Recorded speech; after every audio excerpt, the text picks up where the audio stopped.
अस्सलाम वालेकुम students, welcome to Faisal math academy. आज की वीडियो में हम class 9 maths national book foundation exercise 1.3 solve करेंगे। स्टूडेंट्स, अगर आपने एक्सरसाइज 1.1 और 1.2 समझनी है तो मेरी पहली वीडियो लाजमी देख लें और चैनल फैसल मैथ अकेडमी को सब्सक्राइब करें। बेल आइकन का बटन लाजमी प्रेस करें ताकि हर नई आने वाली वीडियो आप तक बआसानी पहुंच सके। चलें अब हम चलते हैं अपनी एक्सरसाइज 1.3 के क्वेश्चन नंबर 1 की तरफ। जी स्टूडेंट, अब हमारे पास क्वेश्चन नंबर 1 है जिसके अंदर on his last bank statement Qasim had balance of RS 1,75,000 in his checking account.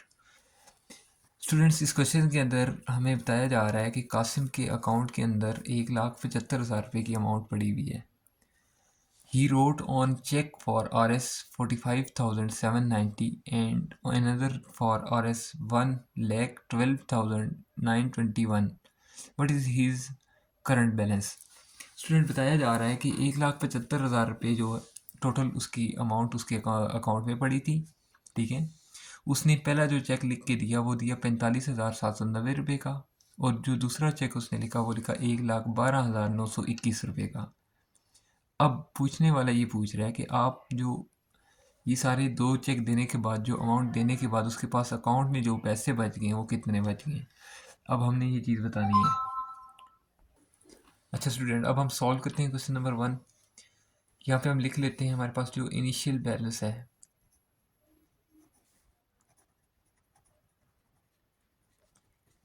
Initial balance वो बैलेंस जो कासिम के अकाउंट में सबसे पहले अमाउंट पड़ी हुई थी वो कितनी है जी, 1,75,000।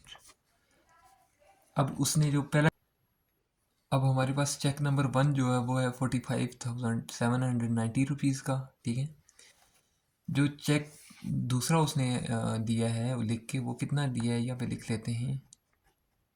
चेक नंबर 2 जो था वो था 1,12,921 रुपीज़ का। ठीक है, अब हमने ये चेक करना है कि ये दोनों चेक उसके अकाउंट से पैसे निकालने के बाद उसके अकाउंट में पेमेंट कितनी बच गई है। ठीक है, यहाँ पे हम काम करेंगे सबसे पहला ये कि हम दोनों चेक्स की जो अमाउंट है वो उसको हम क्या कर लेंगे, ऐड कर लेंगे। ठीक है, यहाँ पे मैं ऐड कर लेता हूँ टोटल अमाउंट ऑफ चेक्स। मैं लिख देता हूँ 45,790 प्लस 1,12,921 रुपीज़। जो मेरे पास टोटल अमाउंट बन जाती है वो ऑलमोस्ट बन जाती है 1,58,711 रुपीज़। यानी इसने जो टोटल दो चेक जो हैं उसने काट के दिए हैं वो ये 1,58,711 रुपीज़ के हैं। अब हमने क्या चीज़ फाइंड करनी है, हमने ये चीज़ फाइंड करनी है कि ये पैसे इसके अकाउंट के निकलने के बाद कासिम के अकाउंट में जो पेमेंट बच गई है बकाया वो कितनी बच गई। यहाँ पे मैं लिख लेता हूँ करंट बैलेंस।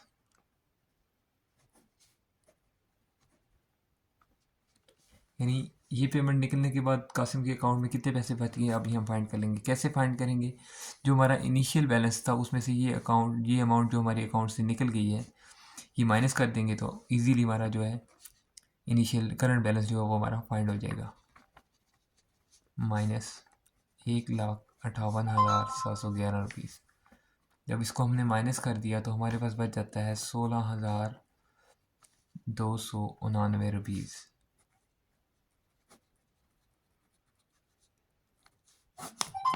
यही आप जी स्टूडेंट, अब हम चलते हैं एक्सरसाइज 1.3 के क्वेश्चन नंबर 2 की तरफ। इस क्वेश्चन के अंदर बताया जा रहा है कि जो वाजिद है उसने गुज़श्ता हफ्ते अपनी गाड़ी जो है वो चलाई है 283 किलोमीटर। ठीक है, 283.4 किलोमीटर उसने गाड़ी चलाई है, 16.2 लीटर पेट्रोल उसका खर्च हुआ है। अब वाजिद का ये कहना है कि मेरी गाड़ी ने पर लीटर जो एवरेज दी है वो दी है 1.75 किलोमीटर, यानी 1.25 किलोमीटर। वो कह रहा है कि जी 1 लीटर में मेरी गाड़ी जो है चली है। आगे उसने पूछ लिया is his answer is reasonable, क्या ये जो जवाब दे रहा है या जो ये बात कर रहा है क्या ये ठीक कर रहा है बात। या मुतमईन हैं आप इसकी बात से, एक्सप्लेन करेंगे हम किस तरह से इसको सॉल्व करके। सॉल्व कैसे करेंगे, हमारे पास जितने टोटल किलोमीटर हैं, जितनी गाड़ी चली है 283 किलोमीटर, उसको हम डिवाइड कर लेंगे जितना पेट्रोल खर्च हुआ है। ये क्यों करेंगे, ताकि हमारे पास एवरेज निकल आए कि जी गाड़ी ने क्या एवरेज दी है। फिर देखेंगे जी क्या इसने जो बात की थी वो ठीक थी या गलत थी। तो ये अब हम सॉल्व करने के बाद इसको देख लेते हैं, ठीक है। एवरेज फाइंड करेंगे। एवरेज फाइंड करने का हमारे पास फार्मूला होता है, मैं लिख देता हूँ, average of fuel is equal to, ये आ जाता है हमारा जी टोटल जो किलोमीटर हमने गाड़ी चलाई है, ठीक है, kilometre divided by total litres, ठीक है। टोटल किलोमीटर जितनी गाड़ी चली है उसको डिवाइड कर लेंगे किसके ऊपर, टोटल लीटर ऑफ पेट्रोल, यानी जितना हमारा पेट्रोल खर्च हुआ है। चलें देख लेते हैं, टोटल किलोमीटर हमारी गाड़ी चली है जी 283.4 किलोमीटर गाड़ी चली है। डिवाइड कर लेंगे जी किस चीज़ के ऊपर, टोटल लीटर ऑफ पेट्रोल जितना हमारा खर्च हुआ है, 16.2 लीटर पेट्रोल लगा है। अब हम इसको अगर कैलकुलेट कर लें तो ये हमारे पास आ जाता है जी 17.5 किलोमीटर पर लीटर। गाड़ी ने जो एवरेज दी है वो दी है 2.25 किलोमीटर, लेकिन मेरे पास जो एवरेज आ रही है वो आ रही है 17.5 किलोमीटर, यानी 17.5 किलोमीटर पर लीटर में। 1 लीटर पेट्रोल के अंदर उसकी गाड़ी चली है 17.5 किलोमीटर। तो अब इसका मतलब ये हुआ कि जो वाजिद ने स्टेटमेंट दी थी वो टोटली रॉन्ग थी, उससे कोई गलती हो गई या मिसअंडरस्टैंडिंग थी कि जी उसने 1.75 किलोमीटर बता दिया। तो हम यहाँ पे इसकी रीज़न लिख देंगे, Wajid actual average fuel efficiency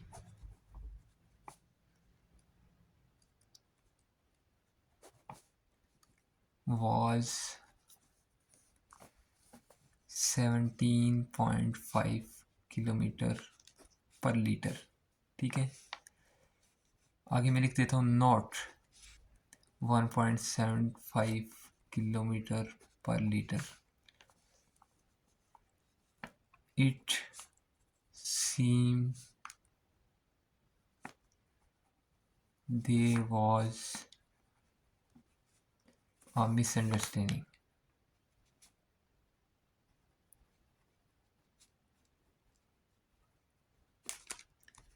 अब ये वाजिद से कोई गलती हुई, ठीक है, जिसकी वजह से उसने बोल दिया जी कि 1.75 किलोमीटर पर लीटर पे जो है ना मेरी गाड़ी चली है, लेकिन हालांकि जो एक्चुअल हमने रीडिंग निकाली है वो है 17.5 किलोमीटर की उसको एवरेज दी है, ठीक है। यही आपका आंसर है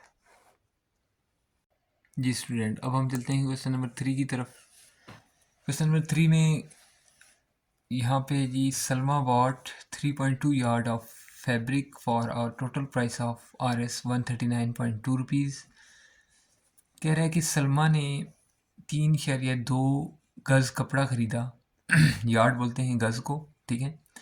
कपड़ा ख़रीदा, कितने रुपीज़ टोटल उसने दिए जी, 139.2 रुपीज़ दिए।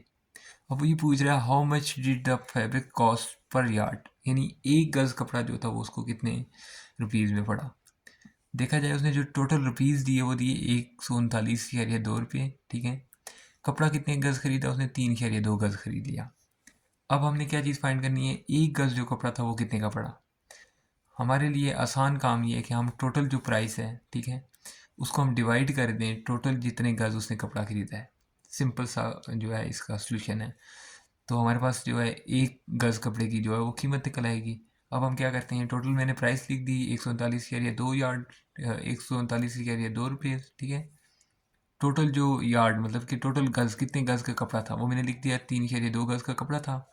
अब मैं यहाँ पे लिख देता हूँ कॉस्ट पर यार्ड, यानी 1 गज़ जो कपड़ा है वो उसकी कीमत क्या बनेगी, 139.2 रुपीज़ डिवाइडेड बाई 3.2 लिख देता हूँ, ठीक है। तो मेरे पास जो आ जाएगी the fabric cost per yard, यानी 1 गज़ जो कपड़ा था उसकी कीमत कितने की है जी, 43.5 रुपीज़, यानी 43.5 रुपये का जो है 1 गज़ कपड़ा उसको मिला है। यही आपका आंसर है। जी स्टूडेंट, अब हम चलते हैं एक्सरसाइज 1.3 क्वेश्चन नंबर 4 की जानिब। इसमें लिखा गया जी मोमना वॉक्स 3.5 किलोमीटर पर hour. She took a 12 hour walk.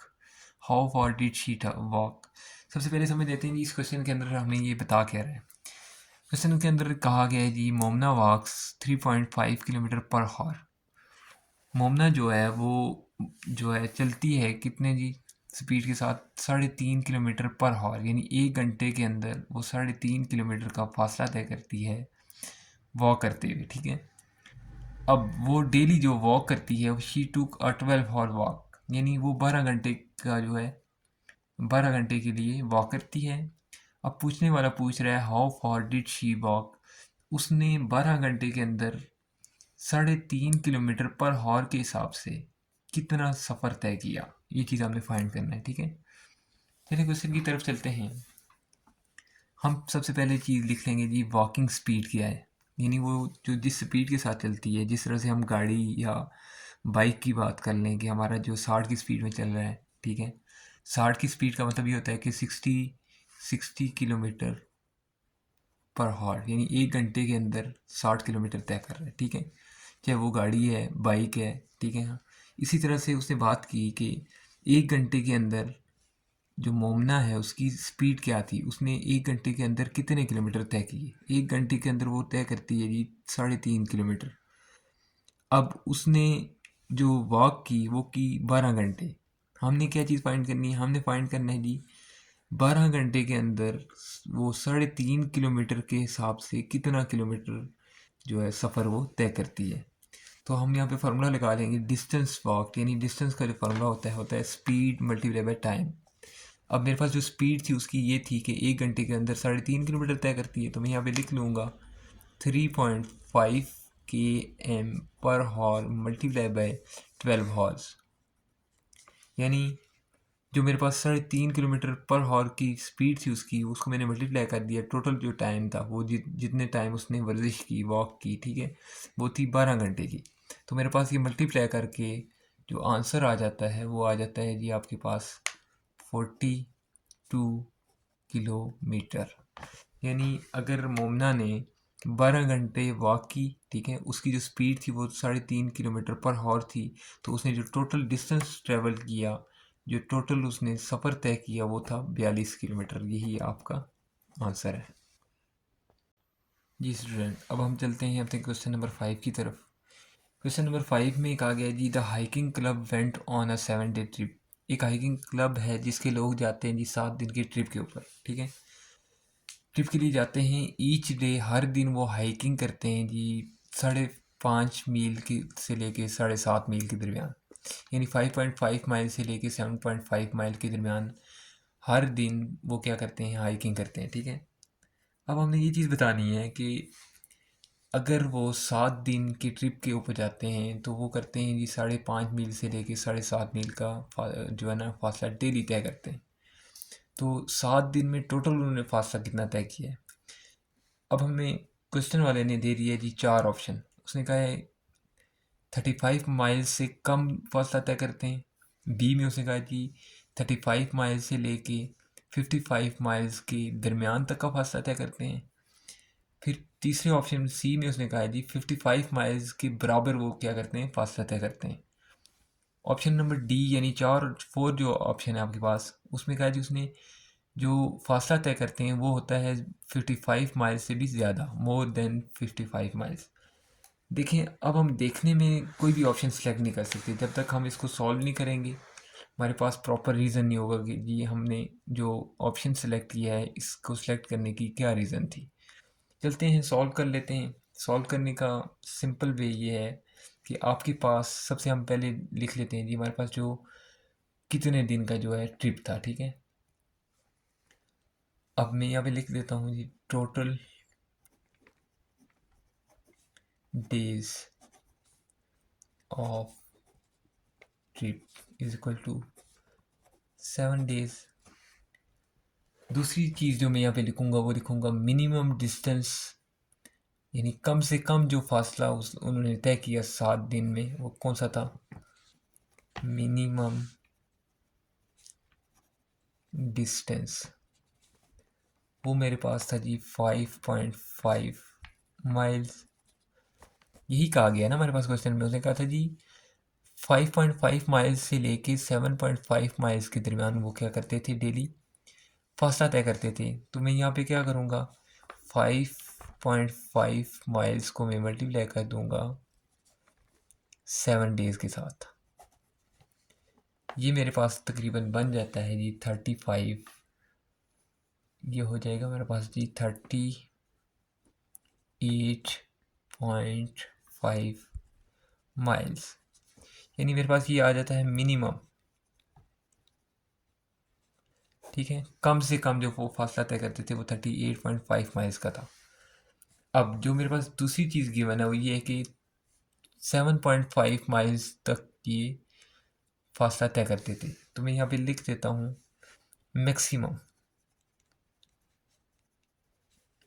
Maximum distance. वो मेरे पास था जी 7.5 माइल्स मल्टीप्लाई बाय 7 डेज। तो जब मैं इनको आपस में मल्टीप्लाई करवाता हूँ तो मेरे पास आ जाता है 52.5 माइल्स। अब यहाँ पे समझने की चीज़ ये है कि हमें जो चीज़ गिवन थी कि अगर 7 दिन के लिए ट्रिप जाता है और वो डेली जो सफ़र करते हैं वो 5.5 मील के से लेके 7.5 मील के दरमियान सफ़र तय करते हैं। हमने सबसे पहली चीज़ फाइंड कर ली कि अगर वो 7 दिन में 5.5 मील के हिसाब से अगर वो तय करते हैं, यानी कम से कम, तो मिनिमम हमारे कितने किलो मील तय होंगे, वो होंगे जी 38.5 माइल्स, ठीक है।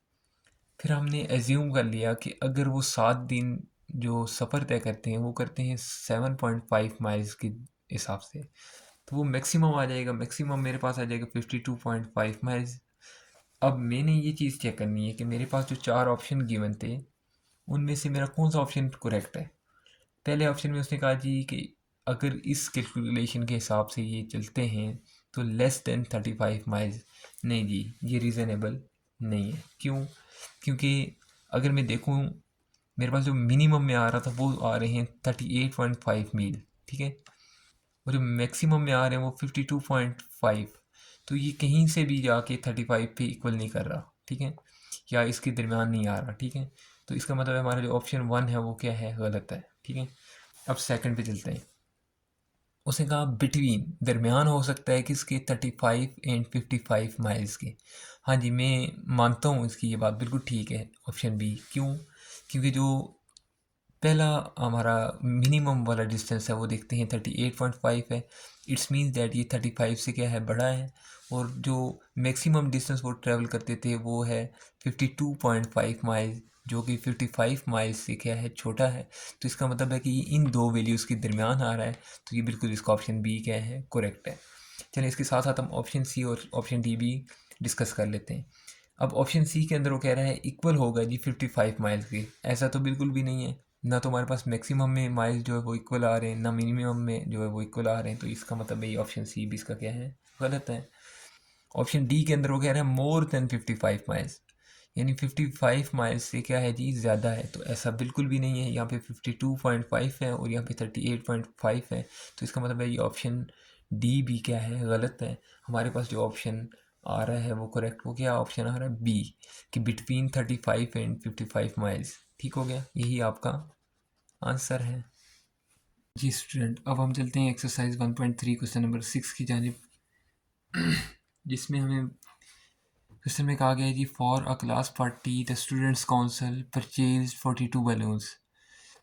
एक क्लास की पार्टी है जिसमें स्टूडेंट्स 42 यानी 42 गुब्बारे ख़रीद लेते हैं। एक गुब्बारे की कीमत आ जाती है 1,85 rupees. What is the total amount of students council paid for the balloons. अब वो ये पूछ रहे हैं कि जी जो टोटल गुब्बारे ख़रीदे गए हैं 42 गुब्बारे, उनकी टोटल अमाउंट कितनी, यानी टोटल रकम जो है वो अदा की गई है। हमारे पास सबसे पहले मैं लिख लेता हूँ नंबर ऑफ़ बैलून्स। टोटल गुब्बारे कितने खरीदे गए, 42, ठीक है। कॉस्ट पर बैलून्स, यानी एक गुब्बारा कितने का था, 1,85 रुपये का था। अब मैंने टोटल जो है वो बताना है, तो मैं सिंपल क्या करूँगा, जितने भी गुब्बारे हैं,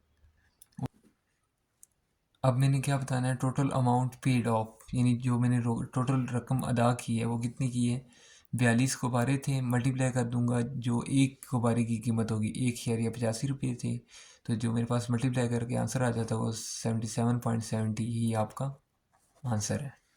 स्टूडेंट, अब हमारे पास क्वेश्चन नंबर 7 है, एक्सरसाइज 1.3, ठीक है, जिसके अंदर हमें बताया गया है जी, एक ग्रुप है दोस्तों का जिन्होंने 4 गज़ लंबा जो है बैनर बनाया है, ठीक है, और उन्होंने 1 गज़ की जो कीमत अदा की है वो 3.75 रुपीज़ है, ठीक है। अब हमने क्या करना है कि हमने पैरामीटर भी हमारे पास गिवन है, पैरामीटर उन्होंने दिया हुआ जी 10 गज़ जो है वो पैरामीटर है आपके पास बैनर का, और आपने फाइंड करनी है विड्थ, ठीक है, चौड़ाई फाइंड करनी है। तो हमारे पास जो पैरामीटर का फार्मूला होता है वो होता है P is equal to 2 length plus width. अब अगर देखा जाए तो हमारे पास लेंथ गिवन है 4 यार्ड, यानी 4 गज लेंथ गिवन है। पैरामीटर हमारे पास गिवन है जी कितना, 10 यार्ड्स, और हमारे पास कॉस्ट ऑफ फैब्रिक्स भी गिवन है, ठीक है। हमने फाइंड करनी है विड्थ, तो हमें इस फार्मूले के तहत हमें क्या किस चीज़ की ज़रूरत है, एक तो पैरामीटर की ज़रूरत है और लेंथ की ज़रूरत है, तो विड्थ हमारी ऑटोमेटिकली निकल आएगी। पैरामीटर हमारे पास गिवन है 10 यार्ड, तो मैं यहाँ पे वैल्यूज पुट कर लेता हूँ। 10 is equal to 2 into length मेरे पास कितनी है 4, प्लस विड्थ मेरे पास कुछ भी नहीं है, मैंने फाइंड करनी है तो डब्ल्यू ऐसे ही लिख दूंगा। 10 लिख देता हूँ एज इट इज़, 4 टू ज़र 8 हो जाएगा, प्लस 2 इंटू डब्ल्यू ऐसे ही आ जाएगा, ठीक है। अब हमने क्या करना है, हमने फाइंड करनी है विड्थ, तो हम सिंपल नंबर को उठा के दूसरी साइड ले जाते हैं।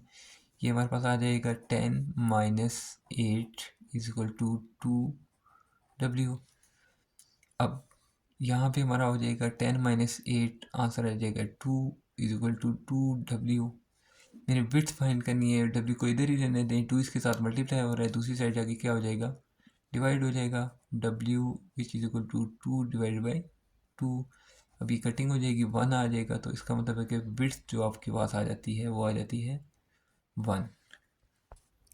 तो इसका मतलब है हमने प्रूव कर लिया, हमारे पास जो विड्थ थी वो क्या आ गई, 1 यार्ड। तो therefore the width of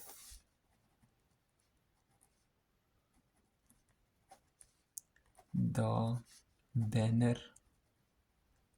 is 1 yard. यही आपका आंसर है जी स्टूडेंट। अब हम चलते हैं अपने क्वेश्चन नंबर 8 की तरफ।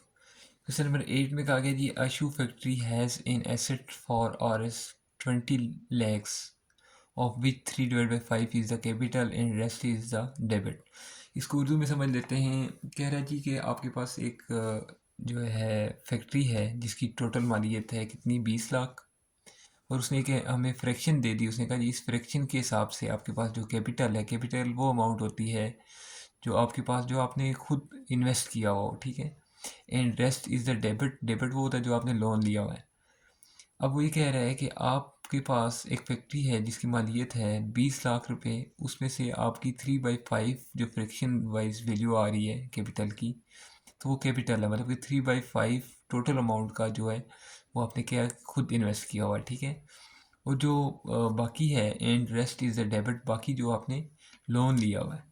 अब हमने फाइंड क्या करना है, अमाउंट ऑफ कैपिटल जो खुद से पैसा हमने इन्वेस्ट किया हुआ है वो कितना है, एंड डेबिट, डेबिट वो जो हमने लोन लिया हुआ है।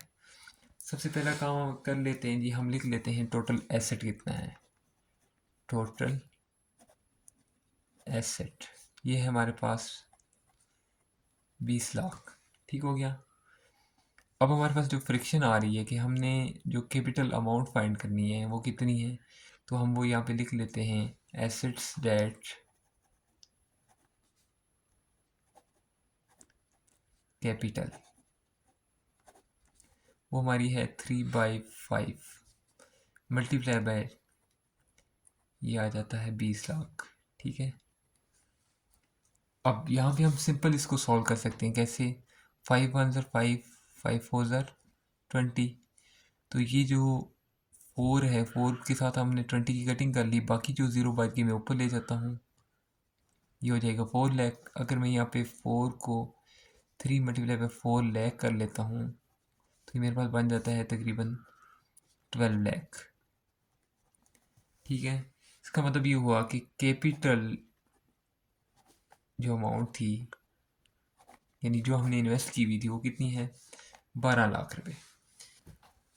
अब अगर देखा जाए टोटल एसेट जो है, टोटल मालियत जो है फैक्ट्री की, वो 20 लाख रुपए है। उसमें से जो इन्वेस्ट किए हुए जो पैसे हैं वो हैं 12 लाख रुपए। तो बाकी कितने बच जाते हैं? अगर हम खुद भी सोचें तो वो 8 लाख रुपए बच जाता है। लेकिन यहाँ पे हम इसको लिख लेंगे, debit is equal to total asset minus कर लेंगे किसके साथ? कैपिटल के साथ। टोटल एसेट हमारे पास कितना था जी? 20 लाख, माइनस कर लेंगे 12 लाख। ठीक हो गया। पीछे कितना बच जाएगा? 8 लाख।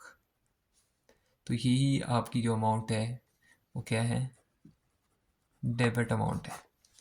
तो यहाँ पे मैं डिटेल में लिख देता हूँ, अमाउंट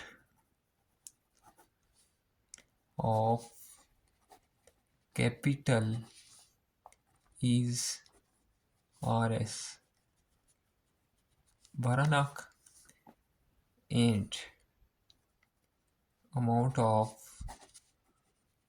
डेबिट इज 8 लाख। ठीक हो गया जी स्टूडेंट। अब हमने ये क्वेश्चन नंबर 8 जो है सॉल्व कर लिया कंप्लीट।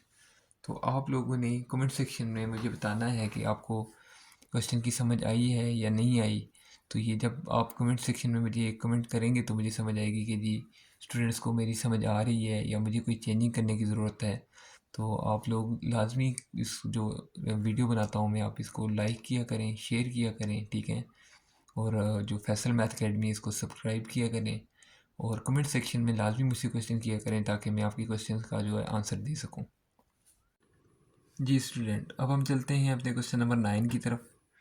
क्वेश्चन नंबर 9 के अंदर कहा गया है कि दुनिया का जो कम से कम टेम्परेचर रिकॉर्ड किया गया है पिछले 100 साल के अंदर, वो क्या था? -89.2 degree centigrade.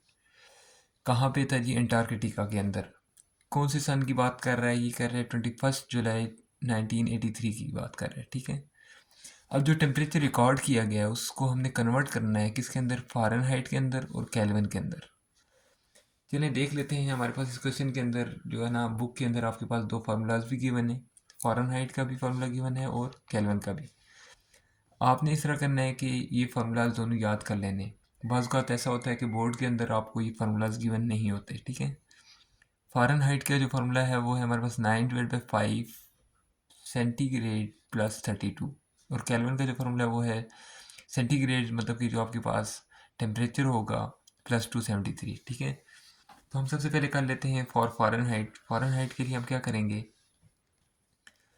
F is equal to 9/5। अब इस C की जगह मैंने वो टेम्परेचर लिखना है जो हमारे पास गिवन है, इनटू लिख लेते हैं -89.2 प्लस 32। ठीक हो गया। अब मैं क्या करूँगा? इस -89.2 को मल्टीप्लाई करवा दूंगा 9 के साथ, ठीक है। कैलकुलेटर पे हम सॉल्व कर लेते हैं इसको। 9 मल्टीप्लाई कर देता हूँ ब्रैकेट के अंदर -89.2 और ब्रैकेट लिख देता हूँ, ये मेरे पास आ जाएगा -802.8 डिवाइडेड बाई 5 प्लस 32 कर देंगे। ठीक हो गया। अब हमारे पास ये क्या बना देगा जी? इनको मैं सिंप्लीफाई कर लेता हूँ, डिवाइड कर लेता हूँ डिवाइडेड बाई 5 के साथ। तो ये दे रहा है जी -160.56 प्लस 32। तो प्लस कर लेते हैं 32, ये बन रहा है 192 पॉइंट।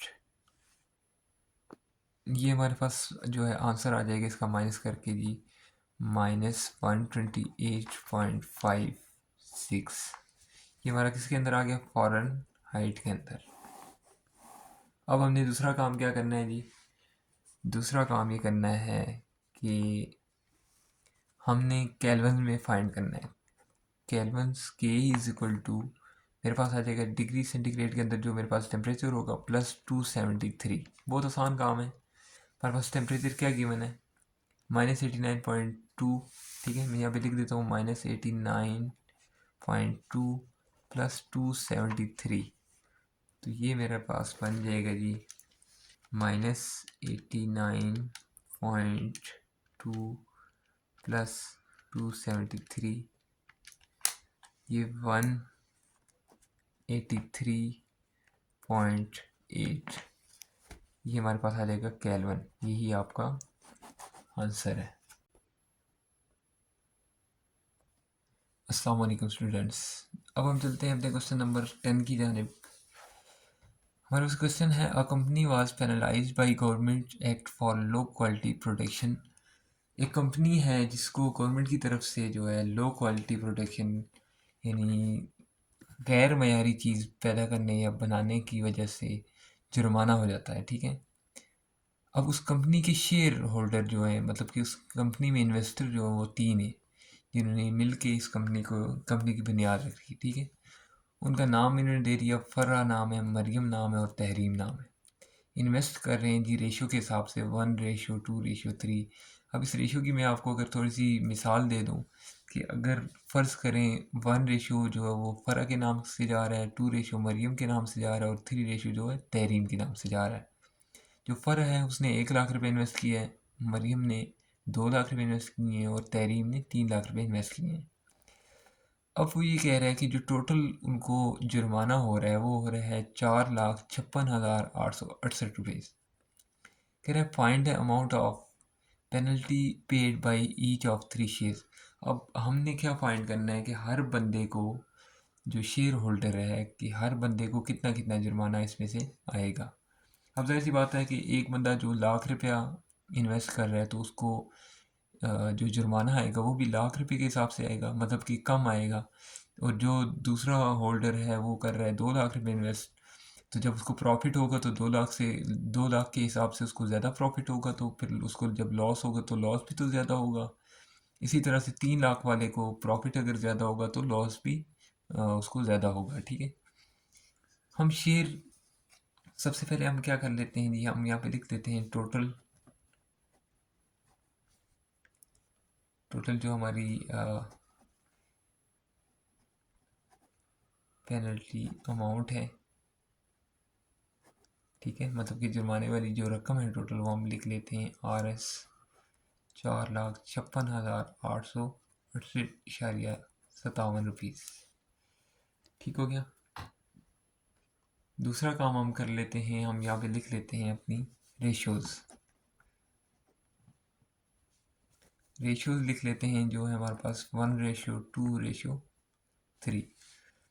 अच्छा, हम काम ये करते हैं रेशियोज़ के अंदर कि हम सबसे पहले कर लेते हैं सम करते होते हैं कि सम ऑफ रेशियोज़